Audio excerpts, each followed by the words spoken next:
Hello viewer, আপনাদের সবাইকে স্বাগতম অনলাইন সলিউশন পয়েন্টে।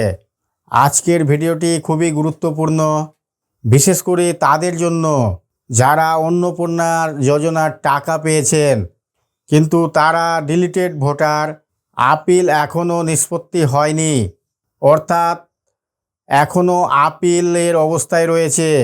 এখন আবার আইসিডিএস কর্মীদের মাধ্যমে নতুন করে ভেরিফিকেশান শুরু হয়েছে।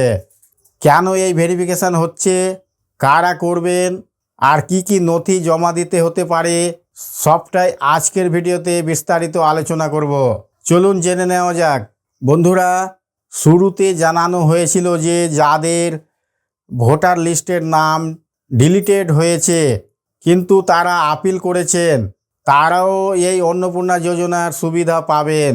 সেই অনুযায়ী অনেক আবেদনকারী যাদের আপিল এখনও পেন্ডিং, তারাও এই অন্নপূর্ণা যোজনার টাকা পেয়েছেন। কিন্তু বিভিন্ন এলাকায় আবারও আইসিডিএস কর্মীদের মাধ্যমে পুনরায় ভেরিফিকেশান করা হচ্ছে। এই ভেরিফিকেশানে আবেদনকারীদের তথ্য এবং প্রয়োজনীয় নথি যাচাই করা হবে।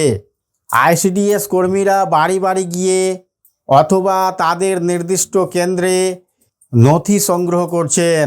যদি আপনার ডিলিটেড ভোটার এখনও পেন্ডিং থাকে এবং আপনার এলাকায় ভেরিফিকেশান শুরু হয়ে থাকে, তাহলে অবশ্যই আইসিডিএস কর্মীদের সঙ্গে যোগাযোগ করুন এবং তারা যে নথি চাইছেন সেগুলি জমা দেন। অনেকেই বলছেন যাদের আপিল এখনও পেন্ডিং রয়েছে তারা নাকি আগামী মাস থেকে টাকা পাবেন না। সরকারি পক্ষ থেকে কোনো চূড়ান্ত ঘোষণা হয়েছে কি না তা অবশ্যই সরকারের নির্দেশিকা দেখে নিশ্চিত হওয়া উচিত। তবে যেহেতু পুনরায় ভেরিফিকেশান চলছে, তাই এটি গুরুত্ব দিয়ে সম্পূর্ণ করা ভালো। ভেরিফিকেশানের ডাক পেলে কোনোভাবেই অবহেলা করবেন না। আপনার এলাকায় কি আইসিডিএস কর্মীরা ভেরিফিকেশান শুরু করেছে?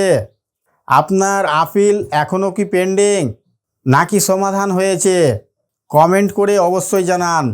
ভিডিওটি যদি উপকারী মনে হয় তাহলে একটি লাইক করুন, বন্ধুদের সঙ্গে শেয়ার করুন এবং সরকারি প্রকল্পের সঠিক আপডেট সবার আগে পেতে অনলাইন সলিউশন পয়েন্ট চ্যানেলটিকে সাবস্ক্রাইব করে পাশে থাকা বেল আইকনে চাপতে ভুলবেন না।